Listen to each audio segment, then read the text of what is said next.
आज के इस वीडियो लेक्चर में हम 12th फिजिक्स के 3 टॉपिक्स को कवर करेंगे। एरिया वेक्टर, इलेक्ट्रिक फ्लक्स और गॉस थ्योरम। गॉस थ्योरम का मतलब है एक गॉस नाम के साइंटिस्ट के द्वारा ये दी गई थ्योरम है, दिया गया लॉ है, जिसको हम बाद में देखेंगे। तो सबसे पहले मैं आज का टॉपिक लेके चलता हूँ एरिया वेक्टर। आज तक आपने ये पढ़ा था कि एरिया जो है वो एक स्केलर क्वांटिटी होती है, इसकी कोई डायरेक्शन नहीं होती। लेकिन आज हम ये पहली बार देखेंगे कि एरिया को भी कई बार फिजिक्स में हमें वेक्टर मानने की ज़रूरत पड़ जाती है। ऐसा क्यों होता है ये तो हम इसी वीडियो के अगले सेक्शंस में देखेंगे जैसे जैसे आगे बढ़ेंगे। लेकिन फिलहाल मैं आपको बता दूं कि एरिया को भी वेक्टर माना जा सकता है। तो अगर एरिया को वेक्टर माना जा सकता है तो सबसे इंपॉर्टेंट सवाल जो उठता है वो ये कि ठीक है, इसका मैग्नीट्यूड तो हम निकाल लेंगे, लेंथ इनटू ब्रेड्थ करके एरिया का फॉर्मूला लगा लिया। इसकी डायरेक्शन कैसे हम देखेंगे? ठीक है, तो डायरेक्शन के लिए मैं आपको बता दूं, जिस भी सरफेस का आप एरिया निकाल रहे हैं, आपको उस सरफेस के परपेंडिकुलर डायरेक्शन में एरिया वेक्टर की डायरेक्शन माननी पड़ेगी। ठीक है, अगर आपको समझ में नहीं आ रहा तो ये देखिएगा, मैं आपके सामने एक ये जो मैंने क्यूब बनाया है आपके लिए, ये मैं आपको दिखा रहा हूँ। आप जानते हैं क्यूब का मतलब होता है कि हर एक लेंथ उसकी बराबर है। ठीक है, तो आप ये देखिए, इस क्यूब को बेसिकली अगर मैं बोलूँ 6 सरफेसेस ने ढक करके बनाया है। देखिए, ये पहला सरफेस, इसके ठीक नीचे ये दूसरा सरफेस, ये वाला तीसरा सरफेस और ये वाला यहाँ चौथा सरफेस, ये पांचवा सरफेस और ठीक इसके नीचे ये छठा सरफेस। आपको बात समझ में आ गई होगी। ठीक है, तो ये 6 सरफेसेस ने मिलकर के इस क्यूब को बनाया है। अगर आप सपोज कीजिए इस फेस का एरिया निकालना चाहते हैं, तो अगर मैं मान लूं कि इस क्यूब की लेंथ L है, तो ये भी लेंथ L है और ये भी लेंथ L है, तो टोटल ये वाला एरिया कितना हो जाएगा? L square. और जो ये आपको तीली दिखाई पड़ रही है जो कि इस सरफेस एरिया के बिल्कुल परपेंडिकुलरली अपवर्ड्स है, ये तीली आपके इस एरिया की क्या शो करती है? डायरेक्शन। सिमिलरली आप यहाँ देख सकते हैं, ये वाला एरिया भी L स्क्वायर होगा और ये वाली तीली जो कि इस सरफेस एरिया के परपेंडिकुलर है, ये यहाँ के एरिया वेक्टर की डायरेक्शन शो करती है। सिमिलरली आप यहाँ देख सकते हैं कि इस एरिया वेक्टर की डायरेक्शन कहाँ होगी? जिस डायरेक्शन में ये तीली है। तो कुल मिलाकर के 6 के 6 जो सरफेसेस हैं जिनको आप इस क्यूब में देख सकते हैं, हर एक सरफेस के परपेंडिकुलर डायरेक्शन में आपको क्या मानना पड़ेगा? उस एरिया वेक्टर की डायरेक्शन माननी पड़ेगी। आप देखिए, यही चीज मैंने यहां लिखी है। ऊपर वाला जो सरफेस है उस पर परपेंडिकुलरली अपवर्ड्स, नीचे वाला जो सरफेस है उस पर परपेंडिकुलरली डाउनवर्ड्स। बाकी जो सरफेसेस हैं उन पर भी आप समझ सकते हैं कि डायरेक्शन एरिया वेक्टर की कहां कहां होगी। और इस क्यूब में हर एक सरफेस का एरिया तो क्या होगा? L स्क्वायर होगा। तो एरिया का जहां तक सवाल है तो हर सरफेस का एरिया बराबर है, लेकिन हर एक सरफेस के लिए एरिया वेक्टर की डायरेक्शन कैसी होगी? उस सरफेस पर परपेंडिकुलर। और जो कि आप देख सकते हैं वो क्या होगी?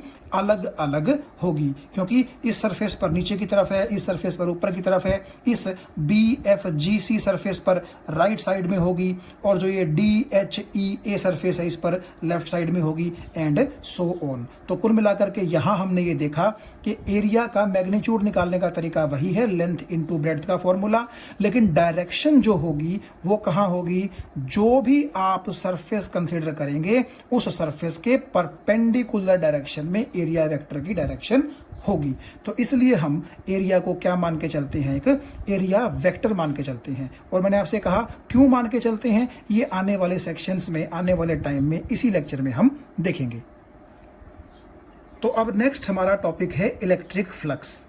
इलेक्ट्रिक फ्लक्स की डेफिनेशन पर जाने से पहले आप अपने दिमाग में कंसिडर कीजिए कि एक जगह है जहां पर इलेक्ट्रिक फील्ड प्रेजेंट है। और आप जानते हैं इलेक्ट्रिक फील्ड को हम रिप्रेजेंट करते हैं किससे? इलेक्ट्रिक फील्ड लाइंस से। तो इसका मतलब ये हुआ कि जहां पर इलेक्ट्रिक फील्ड प्रेजेंट है, मान लीजिए वहां पर बहुत सारी इलेक्ट्रिक फील्ड लाइंस प्रेजेंट हैं, और आपने उसी जगह पर एक इमेजिनरी एरिया कंसिडर कर लिया, length into breadth, imaginary area consider कर लिया। और कुछ इस तरीके से कंसिडर किया कि सपोज कीजिए वो इलेक्ट्रिक फील्ड लाइनें उस एरिया को परपेंडिकुलर डायरेक्शन में कट करके निकल रही हैं। देखिए, आप इसको कुछ इस तरीके से इमेजिन कीजिए कि आपने क्या किया, अपने हाथ में एक रिवॉल्वर ले रखी है जिसमें से आपने गोलियां दनादन फायर करनी है, और आपने फायर करनी है वो गोलियां कहाँ, सामने रखे एक बोर्ड पर, और कुछ इस तरीके से फायर करनी है कि बोर्ड पर बिल्कुल परपेंडिकुलरली हिट करे आपका निशाना। आपको बात समझ में आ गई? तो जैसे ही आप गोलियां दनादन दागना शुरू करेंगे तो वो गोलियों को आप मान लीजिए एक तरह से इलेक्ट्रिक फील्ड लाइंस की डायरेक्शन, ठीक है, और वो गोलियां जब आपके सामने रखे हुए बोर्ड को छेद करके जा रही हैं, कट करके उसके अंदर से निकल रही हैं। सिमिलरली आप ये सोचिए कि इलेक्ट्रिक फील्ड लाइंस जो हैं वो भी आपके इमेजिनरी एरिया को कट करके निकल रही हैं। इस सिचुएशन से आपको मेरे ख्याल से इमेजिन करने में आसानी हो गई होगी। अब देखिए, अगर कोई आपसे पूछे कि वो जो इमेजिनरी एरिया है जो कि आपने इलेक्ट्रिक फील्ड लाइंस के अंदर मानना है, जिसको कट करके इलेक्ट्रिक फील्ड लाइंस निकल रही हैं, कोई अगर आपसे पूछे कि कितनी इलेक्ट्रिक फील्ड लाइंस उस एरिया को कट करके परपेंडिकुलरली निकल रही हैं, तो वो number of electric field line ही क्या कहलाएगा, इलेक्ट्रिक फ्लक्स कहलाएगा। तो मैंने क्या लिखा है, total number of electric field lines, यानी कि कितना नंबर है इलेक्ट्रिक फील्ड लाइंस का। पासिंग नॉर्मली, ये चीज आप ध्यान रखिएगा, पासिंग नॉर्मली, इसको आगे डिस्कस करते हैं। Through a given area held inside an electric field, क्योंकि इलेक्ट्रिक फील्ड के अंदर ही तो इलेक्ट्रिक फील्ड लाइंस हैं, और वहीं पर आपने वो क्या कर रखा है, एरिया हेल्ड कर रखा है, एरिया रखा हुआ मान रखा है। आप या तो ये मान लीजिए कि कोई रियल एरिया है, या आप ये मान लीजिए कोई इमेजिनरी एरिया है, उससे कोई फर्क नहीं पड़ता। जस्ट हमारा मतलब ये है कि उस एरिया को परपेंडिकुलर डायरेक्शन में कुछ इलेक्ट्रिक फील्ड लाइंस जो है वो कट करके निकल रही हैं। तो आप ये देखिए, उन्हीं का जो नंबर है इलेक्ट्रिक फील्ड लाइंस का, उसी को क्या कहा जाता है, electric flux through that area. मुझे उम्मीद है ये डेफिनेशन आपको समझ में आ गई होगी। एक बार फिर से अगर मैं आपको समझा दूं बिल्कुल आसान तरीके से, तो क्या है कि एक इलेक्ट्रिक फील्ड के अंदर इलेक्ट्रिक फील्ड लाइंस हैं, और वो इलेक्ट्रिक फील्ड लाइंस अपने ही एक एरिया के अंदर से परपेंडिकुलरली कट करके उसको निकल रही हैं। तो टोटल कितना number of electric field lines उस एरिया को कट करके परपेंडिकुलरली निकल रहा है, उस चीज को, उस टोटल नंबर को, उस एरिया का क्या बोला जाएगा, इलेक्ट्रिक फ्लक्स बोला जाएगा। ठीक है, अगर मैं ये मान के चलूं आपको समझाने के लिए कि जिस तरह से आपकी गोलियों ने उस क्या नाम है, एरिया को जो है छेद करके बाहर निकल गई परपेंडिकुलर डायरेक्शन में, जिसका मैंने आपको अभी थोड़ी देर पहले एग्जांपल दिया था। तो मान लीजिए आपने टोटल 100 गोलियां बरसाई, और आपने ताबड़तोड़ बरसा दी वो गोलियां, लेकिन उन गोलियों में से सिर्फ उस एरिया को छेद करके, उस एरिया को कट करके मान लीजिए केवल 60 गोलियां निकली, तो बाकी 40 गोलियां तो उसके ऊपर से दाएं से बाएं से निकल गई होंगी, लेकिन उसको कट करके, उसको अंदर से छेद के बिल्कुल परपेंडिकुलर डायरेक्शन में कितनी गोलियां निकली, 60। तो गोलियों का फ्लक्स क्या कहलाएगा, 60 कहलाएगा। सिमिलरली जैसे गोलियों का फ्लक्स है, उसी तरह किसका फ्लक्स है, इलेक्ट्रिक लाइंस का फ्लक्स है, जिसको हम बोलते हैं इलेक्ट्रिक फ्लक्स। ये जो है एक स्केलर क्वांटिटी होती है, और इसको फाई ई से रिप्रेजेंट करते हैं। ये जो सबस्क्रिप्ट में ई है, इसका मतलब है इलेक्ट्रिक, क्योंकि आने वाले कुछ चैप्टर्स में हम मैग्नेटिक फ्लक्स के बारे में भी पढ़ेंगे, वहां हम स्मॉल एम लगा देंगे। तो रिप्रेजेंट उसको भी हम किससे करेंगे, फाई से। मतलब फाई का रिप्रेजेंटेशन किसके लिए है, फ्लक्स के लिए है। तो अगर इलेक्ट्रिक फ्लक्स है तो हम क्या लिख देंगे, फाई ई। अब देखिए, जो ये इलेक्ट्रिक फ्लक्स है, बेसिकली आपने देखा कि कितनी इलेक्ट्रिक फील्ड लाइंस आपके एरिया को परपेंडिकुलरली कट करके निकल रही हैं। ठीक है, तो वो 3 चीज़ों पर डिपेंड करता है। वो 3 चीज़ें कौन सी हैं कि जिस इलेक्ट्रिक फील्ड में आपने उस एरिया को रखा है, उस इलेक्ट्रिक फील्ड की स्ट्रेंथ कितनी है। दूसरा, जिस एरिया को आपने रखा है उस एरिया का साइज कितना है। और तीसरा, एरिया की ओरिएंटेशन, यानी कि एरिया को आपने इलेक्ट्रिक फील्ड के अंदर किस एंगल पर रखा है। इन 3 चीज़ों पर ये इलेक्ट्रिक फ्लक्स जो है वो डिपेंड करता है। ये चीज़ समझाने के लिए मैं क्या करता हूँ, पेज नंबर 41 से फिलहाल मैं आपको एक अलग पेज पर ले चलता हूँ। सबसे पहली चीज़ आप देखिए, मान लीजिए मैं यहाँ पर इलेक्ट्रिक फील्ड लाइंस बनाता हूँ कुछ इस तरीके से। ठीक है, ये इस तरीके से, ये एक अलग इलेक्ट्रिक फील्ड है, और ये वाली जो इलेक्ट्रिक फील्ड है ये अलग है। ये हम इलेक्ट्रिक फील्ड लाइंस की प्रॉपर्टी में पढ़ चुके थे कि अगर किसी जगह पर इलेक्ट्रिक फील्ड लाइनें दूर दूर होंगी तो वहाँ पर स्ट्रेंथ इलेक्ट्रिक फील्ड की कम होगी, और अगर उन लाइनों के बीच का डिस्टेंस कम होगा तो वहाँ पर इलेक्ट्रिक फील्ड की स्ट्रेंथ क्या होगी, ज़्यादा। तो बेसिकली आप ये बोल सकते हैं कि यहाँ पर इलेक्ट्रिक फील्ड की स्ट्रेंथ कम है, जबकि यहाँ पर इलेक्ट्रिक फील्ड की स्ट्रेंथ कैसी है, ज़्यादा। ठीक है, तो अब मैं क्या करता हूं, इस इलेक्ट्रिक फील्ड के अंदर और इस इलेक्ट्रिक फील्ड के अंदर एक सेम एरिया रख देता हूं। सेम एरिया का मतलब सपोज कीजिए ये कोई एरिया है जो मैंने यहां पर भी रख दिया, ठीक है, और इतना ही एरिया मैंने यहां पर भी रख दिया। आप ये मान के चलिए कि ये एरिया जो है ये बराबर है, यानी कि अगर इसका एरिया 100 मीटर स्क्वायर है तो इसका भी एरिया कितना है, 100 मीटर स्क्वायर है। आप यहाँ ध्यान से देखिएगा, इस केस में क्या हो रहा है, आपके एरिया को सिर्फ एक इलेक्ट्रिक फील्ड लाइन कट करके निकल गई है, ठीक है, जबकि यहां आप देखिएगा सेम एरिया को 1 2 3 इलेक्ट्रिक फील्ड लाइंस कट करके निकल गई हैं, और आपके एरिया को कितनी ज़्यादा इलेक्ट्रिक फील्ड लाइंस कट करके निकलती हैं उतना ही तो फ्लक्स ज़्यादा होगा। तो इसका मतलब है कि इस केस में इलेक्ट्रिक फ्लक्स आपका कम है और इस केस में आपका इलेक्ट्रिक फ्लक्स क्या है, ज़्यादा है। मुझे उम्मीद है ये बात आपको समझ में आ गई होगी। और ये एरिया हमने ऐसे क्यों रखा है, बेसिकली देखिएगा ये टेढ़ा एरिया आपको इसलिए नज़र आ रहा है क्योंकि ये जो एरिया है, आप मेरी हथेली की तरफ देखिएगा, ये ऐसे नहीं रखा गया है बल्कि ऐसे रखा गया है, यानी कि जो आपका पेपर का प्लेन है, ठीक है, उस प्लेन के परपेंडिकुलर है इस एरिया का प्लेन। ठीक है, तो आप ये देखिएगा कि अगर आपने ये एरिया कुछ इस तरीके से रखा है तो इस तरीके से इस तरफ से आपकी इलेक्ट्रिक फील्ड लाइन इसको कट करके और कुछ इस तरीके से बाहर की तरफ निकली जा रही है। ठीक है, तो आप ये समझ सकते हैं इस चीज़ को। तो यहाँ पर जो इलेक्ट्रिक फील्ड लाइनें दूर दूर थी, इसका मतलब क्या था कि यहाँ पर इलेक्ट्रिक फील्ड की इंटेंसिटी, इलेक्ट्रिक फील्ड की स्ट्रेंथ कम है, और यहाँ पर इलेक्ट्रिक फील्ड लाइनें पास पास हैं, क्राउडेड हैं। ठीक है, तो यहाँ पर इलेक्ट्रिक फील्ड की इंटेंसिटी कैसी है, ज़्यादा। तो आप ये समझ सकते हैं कि सेम एरिया को यहाँ पर तो केवल एक इलेक्ट्रिक फील्ड लाइन ने कट करके बाहर निकली है उसके, लेकिन यहाँ पर उसी एरिया को ज़्यादा number of electric field lines cut करके बाहर निकली हैं। तो नेचुरली जितना number of electric field lines ज़्यादा होंगी उतना ही फ्लक्स भी क्या होगा, ज़्यादा। तो अगर इलेक्ट्रिक फील्ड कमज़ोर है तो फ्लक्स भी कम होगा, और अगर इलेक्ट्रिक फील्ड की स्ट्रेंथ ज़्यादा है तो इलेक्ट्रिक फ्लक्स, या सिंपली आप इसको फ्लक्स बोल सकते हैं, वो भी कैसा होगा, ज़्यादा। तो क्या मैं इसको ऐसे लिख सकता हूं कि flux electric is directly proportional to strength of electric field. जितनी इलेक्ट्रिक फील्ड की स्ट्रेंथ ज़्यादा होगी फ्लक्स ज़्यादा होगा, जितना इलेक्ट्रिक फील्ड की स्ट्रेंथ कम होगी फ्लक्स उतना ही कम होगा। अब दूसरा फैक्टर हम देखते हैं, एरिया। देखिए आपने क्या किया था, पिछली बार इलेक्ट्रिक फील्ड की स्ट्रेंथ तो अलग अलग की थी मगर एरिया तो सेम रखा था।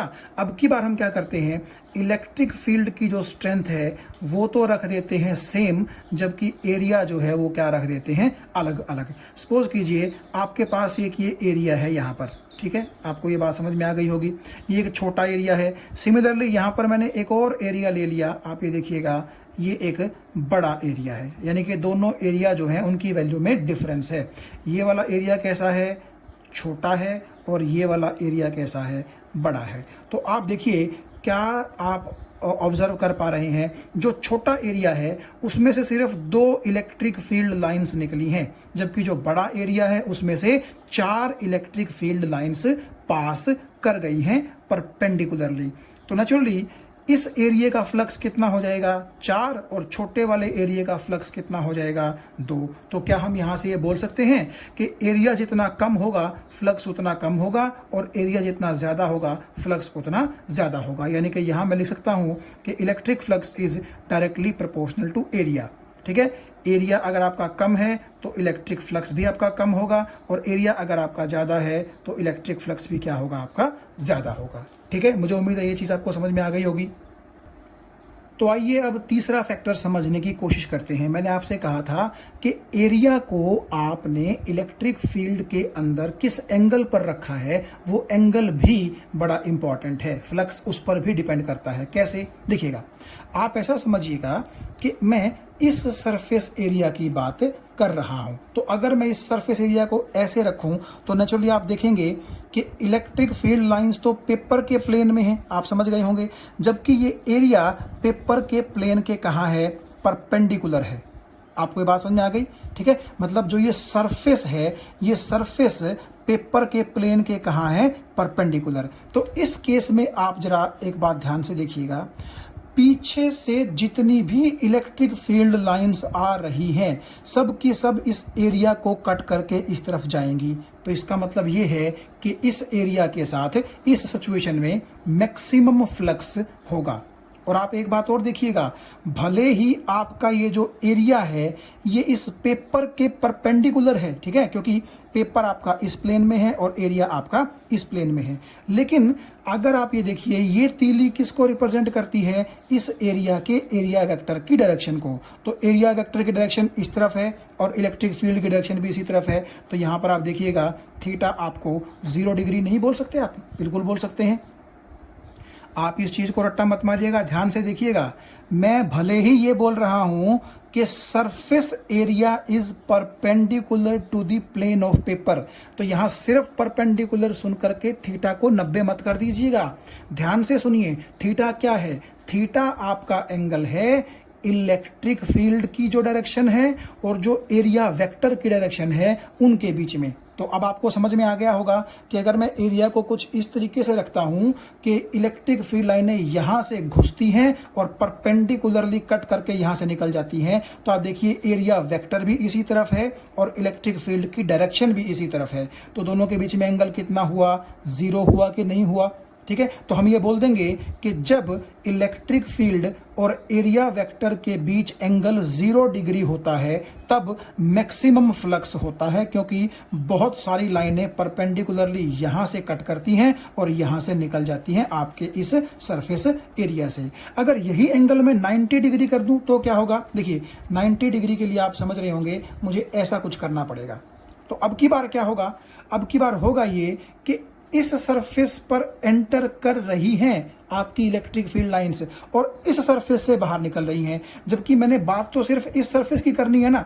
तो होगा क्या? होगा ये कि जो भी इलेक्ट्रिक फील्ड लाइन होगी वो इस सरफेस के ऊपर से बिल्कुल यूं पास कर जाएगी, इसको छूते हुए, बल्कि इसको कट करके इसके अंदर नहीं जाएगी। ठीक है, तो फ्लक्स को आप अगर 1 मिनट के लिए ये मान लें कि कितनी इलेक्ट्रिक फील्ड लाइनें परपेंडिकुलरली कट करके निकली हैं, तो इस वक्त तो आप देखिएगा एक भी लाइन कट करके निकल नहीं रही है भाई, यहां से घुस करके और यहां से बाहर आ रही हैं।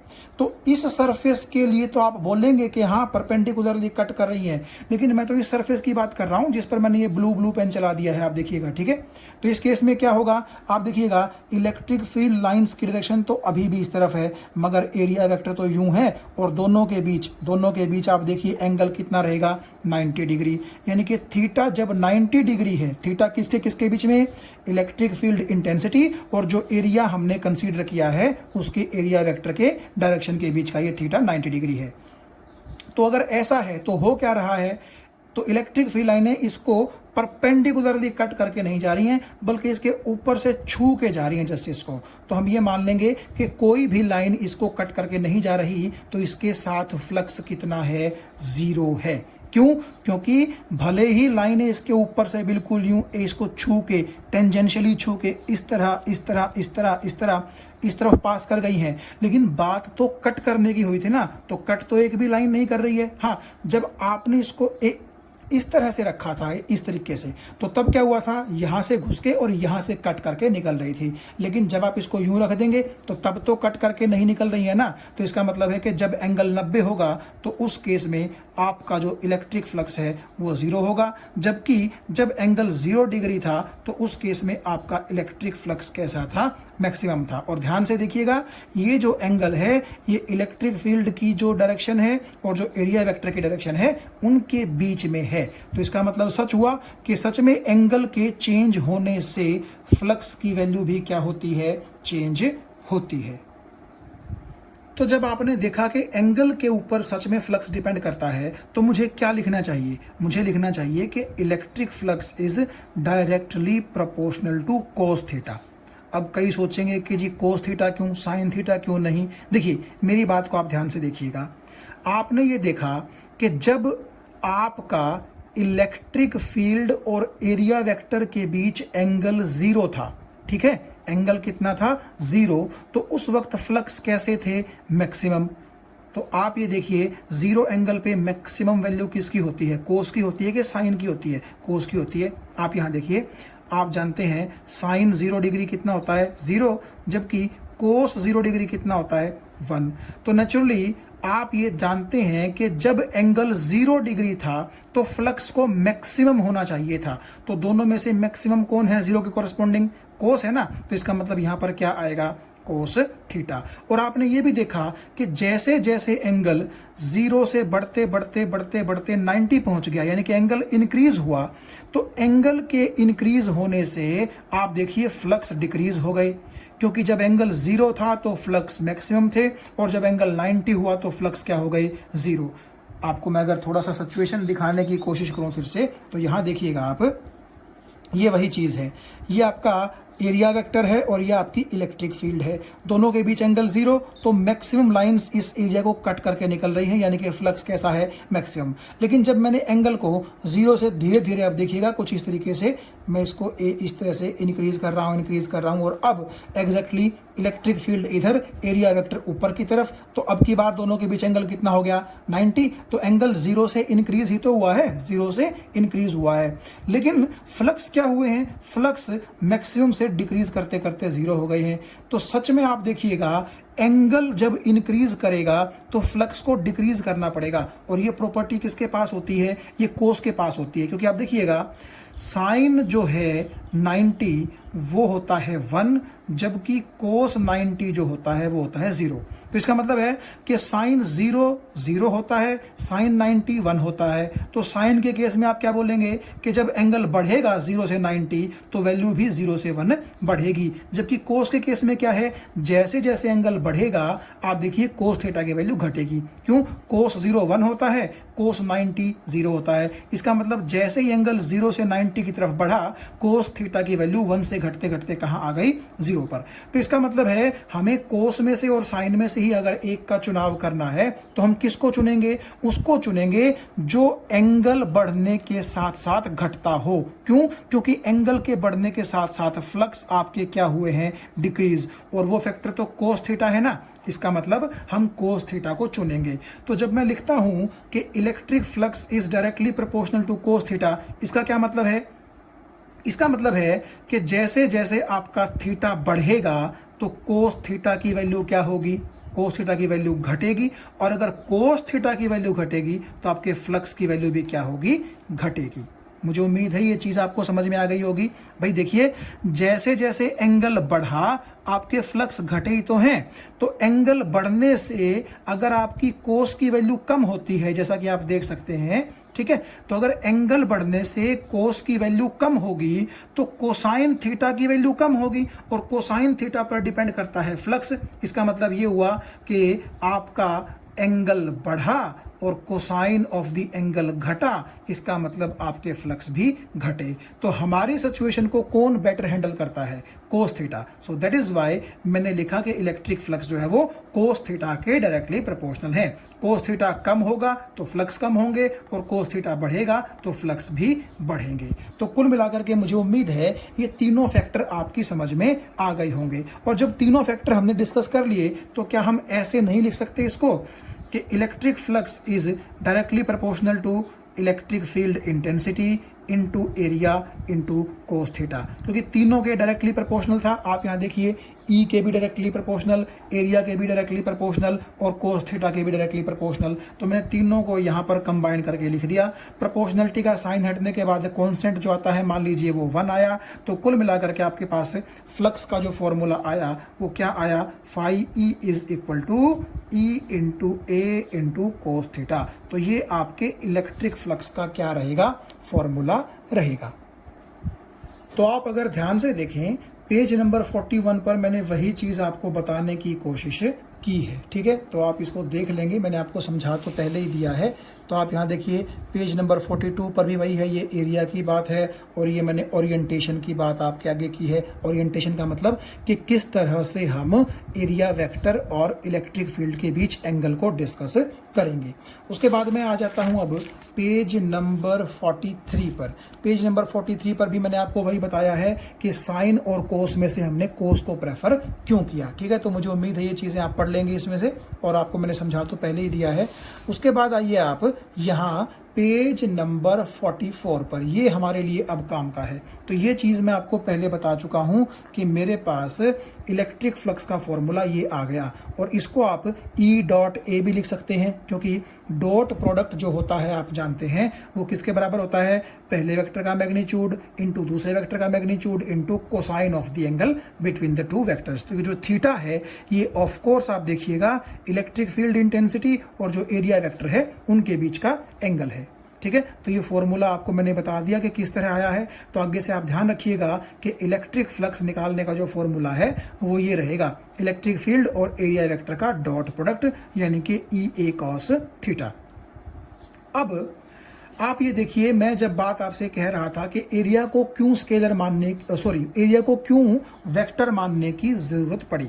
अब आप जानते हैं 11वीं में आपने पढ़ा था कि दो वेक्टर्स के बीच में अगर डॉट प्रोडक्ट होती है तो उनका रिजल्ट क्या आता है, स्केलर। और मैं आपको पहले ही बता चुका हूं ये जो फाई ई है इलेक्ट्रिक फ्लक्स, ये स्केलर क्वांटिटी होती है, ये वेक्टर नहीं होती है। तो नेचुरली आपको यहाँ एरिया को वेक्टर मानना ही पड़ेगा, क्योंकि इलेक्ट्रिक फील्ड इंटेंसिटी तो वेक्टर होती ही होती है, और अगर आप एरिया को वेक्टर मान लेंगे तो ये दोनों वेक्टर हो जाएंगे और इनके बीच जो डॉट प्रोडक्ट होगा उसका रिजल्ट क्या आ जाएगा, स्केलर।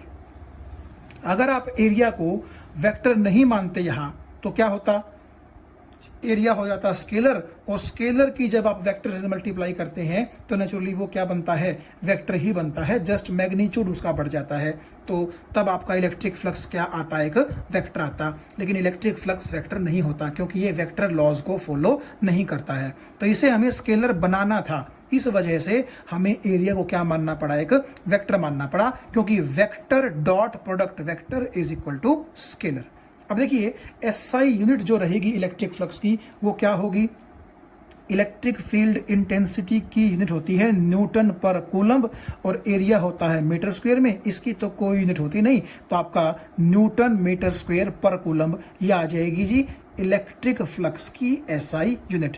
और हालांकि वो चीज़ आगे आएगी, लेकिन आप ये देखिएगा इलेक्ट्रिक फील्ड की यूनिट वोल्ट पर मीटर भी होती है, तो उस हिसाब से अगर आप चलेंगे तो इलेक्ट्रिक फ्लक्स की जो यूनिट है वो क्या आ जाएगी, वोल्ट मीटर। तो ये भी आपकी फ्लक्स की यूनिट है, फ्लक्स का मतलब इलेक्ट्रिक फ्लक्स, और ये भी आपकी इलेक्ट्रिक फ्लक्स की यूनिट है। जस्ट आपने किया क्या, यहाँ पर इलेक्ट्रिक फील्ड को न्यूटन पर कूलम में रख लिया और यहाँ पर इलेक्ट्रिक फील्ड को आपने वोल्ट पर मीटर में रख लिया। ये हम आगे जो चैप्टर हमारा आएगा पोटेंशियल, उसमें देखेंगे कि क्यों इलेक्ट्रिक फील्ड की यूनिट वोल्ट पर मीटर भी होती है। फिर आप डायमेंशनल फॉर्मूला जो है वो आराम से कैलकुलेट कर सकते हैं।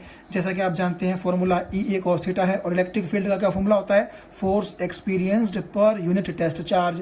फोर्स का डायमेंशन फॉर्मूला रखिए, चार्ज का डायमेंशन फॉर्मूला एटी होता है, एरिया का रखिए, तो आप ये डायमेंशनल फॉर्मूला क्या है आराम से निकाल सकते हैं, किसका, इलेक्ट्रिक फ्लक्स का। और ये वही बात है, थोड़ी सी जगह बची हुई थी तो मैंने लिख दिया कि क्यों हमने कोस थीटा को प्रेफर किया है फ्लक्स के लिए, जो मैं आपको पीछे बता चुका हूं।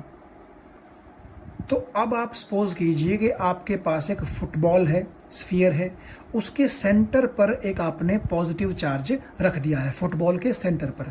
तो अब आप इमेजिन कीजिए कि जब आपने उसके सेंटर पर वो पॉजिटिव चार्ज रख दिया तो पॉजिटिव चार्ज से इलेक्ट्रिक फील्ड लाइंस कहाँ निकल के आती हैं, बाहर की तरफ। और यदि फुटबॉल के सेंटर पर आपने पॉजिटिव चार्ज माना है तो उस पॉजिटिव चार्ज से निकलने वाली इलेक्ट्रिक फील्ड लाइंस आप देखिएगा आपकी फुटबॉल के पूरे सरफेस एरिया को कट करके बाहर की तरफ निकलेंगी। तो अगर यहाँ कोई आपसे पूछे कि उस फुटबॉल के सरफेस एरिया का फ्लक्स कितना होगा, तो वहाँ हमारी हेल्प करता है कौन, गॉस थ्योरम या फिर गॉस लॉ, जो ये बोलता है कि अगर किसी क्लोज्ड सरफेस ने अपने अंदर कोई क्यू चार्ज एनक्लोज कर रखा है तो उस सरफेस को कट करके जाने वाला फ्लक्स जो होगा वो होगा Q बाय एप्सिलॉन नॉट।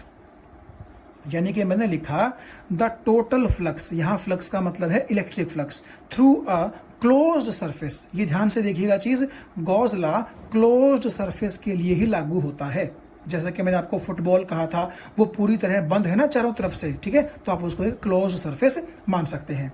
तो the total flux through a closed surface is 1 by epsilon not times the net charge, the total charge enclosed by the closed surface. तो देखिए, अगर फुटबॉल ने अपने सेंटर पर सपोज कीजिए क्यू चार्ज एनक्लोज कर रखा है, क्यू चार्ज बंद करके रखा है अपने अंदर, तो उससे जो निकलने वाला फ्लक्स होगा, फ्लक्स का मतलब क्या है कि वो जो सेंटर पर पॉजिटिव चार्ज है उससे इलेक्ट्रिक फील्ड लाइनें बाहर की तरफ निकलेंगी, ठीक है, और वो आपके फुटबॉल के सरफेस एरिया को कट करके बाहर की तरफ निकलेंगी। तो जो पूरे का पूरा सरफेस एरिया है उसको कट करके कितना number of electric field lines बाहर की तरफ निकलेगा, वही तो उस फुटबॉल का क्या होगा, इलेक्ट्रिक फ्लक्स होगा।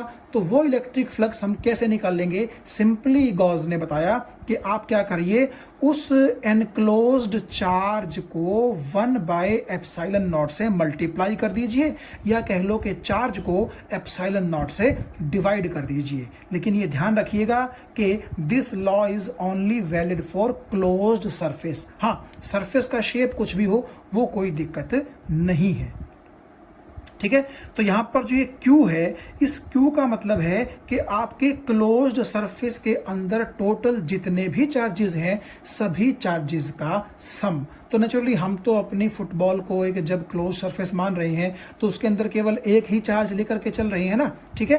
तो आपके क्लोज्ड सरफेस ने अपने अंदर कितना चार्ज बंद करके रखा है, Q चार्ज। तो नेचुरली उसका जो इलेक्ट्रिक फ्लक्स होगा, यानी कि उस चार्ज से निकलने वाली इलेक्ट्रिक फील्ड लाइनें चारों डायरेक्शंस में जो आपकी फुटबॉल के सरफेस को काट करके जाएंगी, तो वो इलेक्ट्रिक फ्लक्स कितना होगा, उस एनक्लोज्ड चार्ज की वैल्यू का 1 बाय एप्सिलॉन नॉट टाइम्स। अब इसका प्रूफ हम कैसे करेंगे, देखिए, आप ऐसा समझिए कि आपने एक ये स्फीयर कंसिडर कर लिया और इस स्फीयर के सेंटर O पर एक प्लस Q चार्ज आपने रख दिया, और इस स्फीयर की जो रेडियस है वो कितनी है, R है। आप थोड़ा सा इस चीज़ को अगर अच्छे से समझना चाहें तो आप अपने दिमाग में इमेजिन कीजिए कि आपके पास एक स्फेरिकल ऑब्जेक्ट है कोई, जैसे कि मैं अगर आपको दिखाऊं तो ये स्फेरिकल ऑब्जेक्ट आप देखिएगा, मेरे पास एक बॉल है, आप ध्यान से देख सकते हैं, ठीक है। तो ये पूरे का पूरा एक स्फेरिकल सरफेस एरिया है इस बॉल के पास, ठीक है। आप ऐसा समझिए, थोड़ी सी फीलिंग लीजिए पहले इस चीज़ की कि इस बॉल के सेंटर पर सपोज कीजिए कि एक बल्ब जल रहा है। तो बल्ब से जिस तरह लाइट रेज बाहर की तरफ आती हैं, उसी तरह आप मान के चलिए कि अगर इस बॉल के सेंटर पर एक चार्ज रखा होता, पॉजिटिव चार्ज, तो उस पॉजिटिव चार्ज से भी इलेक्ट्रिक फील्ड लाइनें कहाँ आती, बाहर की तरफ आती, ठीक है। तो वो इलेक्ट्रिक फील्ड लाइनें आप देखिएगा, इस तरफ, इस तरफ, इस तरफ, ऊपर, इस तरफ, इस तरफ, हर एक तरफ इस पूरे के पूरे सरफेस एरिया को क्या करके जाती, कट करके चली जाती। ये बात आपको समझ में आ रही है। तो पूरे के पूरे सरफेस एरिया को कितनी लाइनों ने कट किया परपेंडिकुलरली, वही क्या होता है आपका फ्लक्स। तो अब गॉस ने जो तरीका आपको बताया वो किस तरह से आपका हेल्प करेगा कि आपको वो जो total number of electric field lines हैं कटिंग दी सरफेस परपेंडिकुलरली, वो निकालना नहीं पड़ेगा। सिंपली आपका काम किससे चल जाएगा, इसके सेंटर पर जो चार्ज रखा हुआ है उसको एप्सिलॉन नॉट से डिवाइड करके ही काम चल जाएगा। अब वो आया कैसे एक्सप्रेशन, देखिए, आप ये ध्यान से देखिएगा कि पूरी की पूरी जो बॉल है उसका जो सरफेस एरिया है, अगर मैं r रेडियस मान लूँ तो उसका फॉर्मूला होता है 4 पाई r स्क्वायर। स्फीयर के सरफेस एरिया का फॉर्मूला क्या होता है, 4 पाई r स्क्वायर, ठीक है।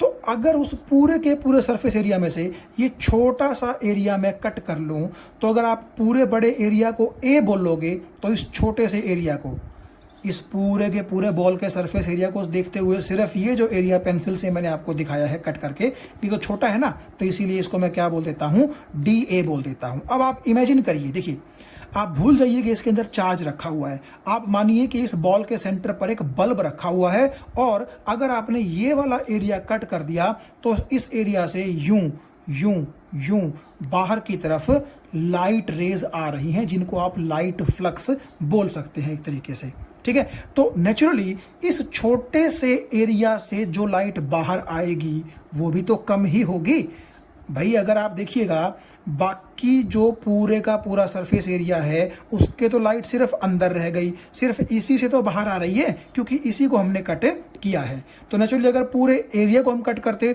तो वो लाइट रेज इधर इधर इधर चारों तरफ क्या हो जाती, फैल जाती, लेकिन फिलहाल तो वो सिर्फ इस एरिया से ही कहाँ आ रही हैं, बाहर आ रही हैं। तो अगर आपका एरिया छोटा है तो नेचुरली वहाँ से आने वाली जो रेज हैं, लाइट रेज, वो भी कैसी होंगी, कम ही होंगी। अब आप लाइट रेज की बजाय मान लीजिए इलेक्ट्रिक फील्ड लाइंस, यानी कि इसके सेंटर पर जो पॉजिटिव चार्ज रखा हुआ है वो पॉजिटिव चार्ज इतने एरिया DA के अंदर से यूं बाहर की तरफ इलेक्ट्रिक फील्ड लाइंस एमिट कर रहा है। और ऐसा सपोज कीजिए कि अंदर से तीर चल रहे हैं जो कि सीधी आपकी आंखों में आकर के लग रहे हैं। इमेजिन कीजिए ऐसा, ठीक है।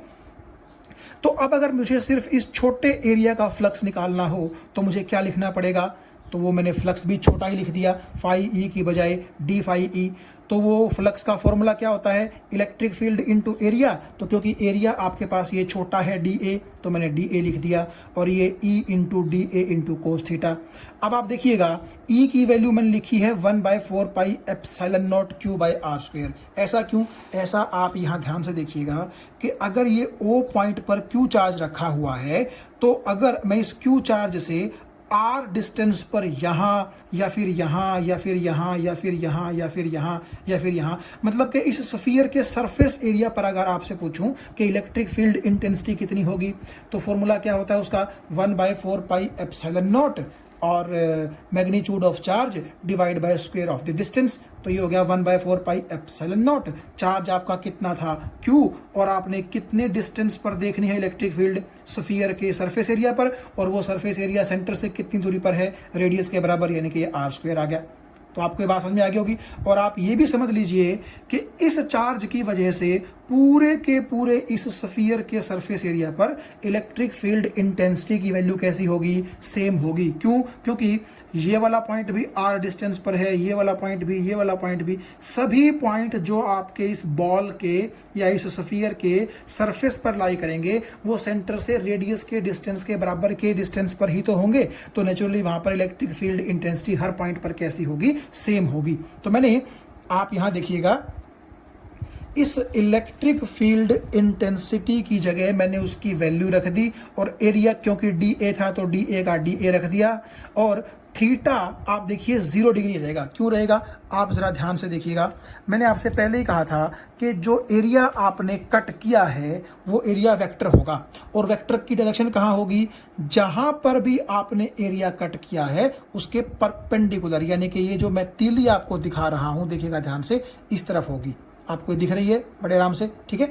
तो इस सरफेस एरिया के परपेंडिकुलर ये तीली इस तरफ होगी। आपको बात समझ में आ गई। जबकि आप देखिएगा अगर इसके सेंटर पर अंदर एक पॉजिटिव चार्ज रखा है तो कोई ना कोई इलेक्ट्रिक फील्ड लाइन ऐसी होगी जो बिल्कुल यूं ऊपर की तरफ चली आ रही होगी, और वो इस एरिया वेक्टर के साथ कहाँ होगी, पैरेलल। आपको बात समझ में आ रही है। यानी अंदर जो इसके सेंटर पर पॉजिटिव चार्ज रखा हुआ है उस पॉजिटिव चार्ज से सपोज कीजिएगा एक इलेक्ट्रिक फील्ड लाइन निकल के यूं आ रही है आपकी आंखों की तरफ, और ये एरिया वेक्टर भी कहाँ है, बिल्कुल आपकी आंखों की तरफ है। तो दोनों पैरेलल हुए कि ना हुए, ठीक है। इस एरिया का एरिया वेक्टर भी यूं ऊपर की तरफ, और अंदर जो चार्ज रखा हुआ है पॉजिटिव उससे बाहर की तरफ निकलने वाली इलेक्ट्रिक फील्ड लाइन भी यूं ऊपर की तरफ, यानी कि दोनों ऊपर की तरफ हो गए, एरिया वेक्टर भी और इलेक्ट्रिक फील्ड इंटेंसिटी भी। तो नेचुरली दोनों के बीच जो एंगल है वो कितना आना चाहिए, 0। तो कोस 0 कितना होता है, 1। तो यहां पर आप देखिएगा सिंपली आपका जो फ्लक्स आ गया वो इतना आ गया। यानी कि अगर मैं फिर से आपको दिखाऊं कि इस बॉल का जो ये सिर्फ छोटा सा सरफेस एरिया आपने काटा था DA, केवल इस एरिया के अंदर से यूं परपेंडिकुलरली बाहर जो नंबर ऑफ इलेक्ट्रिक लाइंस आ रही हैं जिनकी वजह से इलेक्ट्रिक फ्लक्स है छोटा फ्लक्स, तो वो छोटा फ्लक्स आपका इसके बराबर होगा। तो नेचुरली अगर आपको पूरे के पूरे इस बॉल के सरफेस एरिया की वजह से फ्लक्स देखना है तो आप क्या कर देंगे, देखिएगा, एक छोटा एरिया यहाँ लेंगे, उसका फ्लक्स निकालेंगे, एक छोटा एरिया यहाँ लेंगे, उसका फ्लक्स निकालेंगे, एक छोटा एरिया यहाँ लेंगे, उसका फ्लक्स निकालेंगे, तो बाद में सभी फ्लक्स को आप जोड़ देंगे क्योंकि फ्लक्स एक स्केलर क्वांटिटी है, ठीक है। तो D phi plus D phi plus D phi, तो प्लस से किसकी सेंस आ रही है, इंटीग्रेशन की, तो नेचुरली क्यों ना इसी डी फाई का हम क्या कर दें, integration. So flux through the whole surface area of the sphere, जिसको मैं फाई ई बोल रहा हूं, तो वो किसके बराबर आ गई, integration of d phi E, यानी कि इस सारी चीज का इंटीग्रेशन। तो आप देखिएगा, ये चीज तो कांस्टेंट है, आपकी इंटीग्रेशन से बाहर आ जाएगी। क्यों कांस्टेंट है, क्योंकि इसकी वैल्यू पूरे के पूरे स्फीयर के सरफेस एरिया पर कैसी है, एक जैसी। तो ये इंटीग्रेशन सिर्फ किसका बच जाएगा, एरिया का, और एरिया का इंटीग्रेशन आप समझते ही हैं। देखिए भाई, अगर आप इस तरह के ढेर सारे एरिया जोड़ दें तो पूरा सरफेस एरिया तो बन गया ए, और वो किसके बराबर होगा, 4 पाई आर स्क्वायर के। इसका मतलब है इंटीग्रेशन ऑफ डी ए की जगह मैंने क्या लिख दिया, 4 पाई आर स्क्वायर। इस 4 पाई से ये 4 पाई चल बसा, आर स्क्वायर से आर स्क्वायर चल बसा, बट बचा क्या, Q बाई एप्सिलॉन नॉट, यानी कि इलेक्ट्रिक फ्लक्स जो आपका आ गया वो आ गया 1 by epsilon not times of the charge enclosed by the closed surface. तो देखिए, ये एक क्लोज सरफेस था, इसके सेंटर पर इसने Q चार्ज एनक्लोज कर रखा था, ठीक है।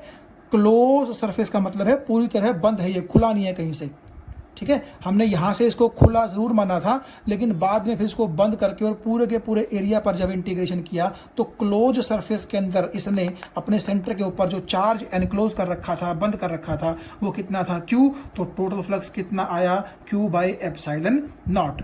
यानी कि आप यहाँ देखें, अगर स्टेटमेंट आपकी सही हो गई कि जो टोटल फ्लक्स है किसका, क्लोज्ड सरफेस एरिया का, वो किसके बराबर होता है, 1 by epsilon not times of the total net charge enclosed by the closed surface. तो यहाँ आप देखिएगा, इस तरह से हम गॉस लॉ का क्या कर सकते हैं, डेरिवेशन कर सकते हैं। और अगर मैं ये कहूँ कि इस स्फीयर के अंदर कोई चार्ज ही नहीं रखा हुआ, तो इसका मतलब ये है कि कोई इलेक्ट्रिक फील्ड लाइन ही नहीं निकलेगी, यानी कि फ्लक्स कितना हो जाएगा, 0, जो कि आप यहाँ भी देख सकते हैं। आप यहाँ Q को 0 पुट कर दीजिए, तो Q को जब आप 0 पुट करेंगे तो नेचुरली 0 बाय समथिंग 0, इसका मतलब है फ्लक्स कितना आ जाएगा, 0।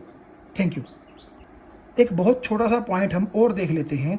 मान लीजिए इस सरफेस के बाहर यहाँ कोई चार्ज रखा हुआ है, यहाँ मतलब आप सपोज कीजिए इस क्लोज सरफेस के अंदर कोई चार्ज नहीं है, बाहर चार्ज रखा हुआ है Q।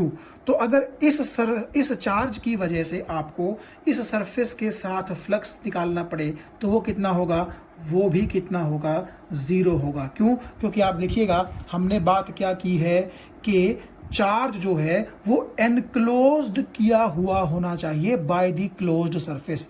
तो ये खुद तो क्लोज सरफेस है, लेकिन इसने अपने अंदर चार्ज एनक्लोज नहीं कर रखा। चार्ज इसके कहाँ है, बाहर।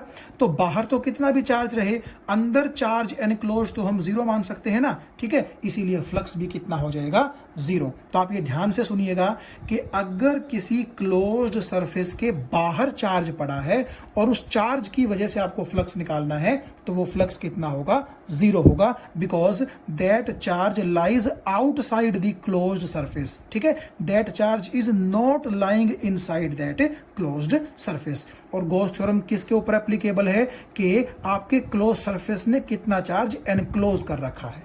Thank you.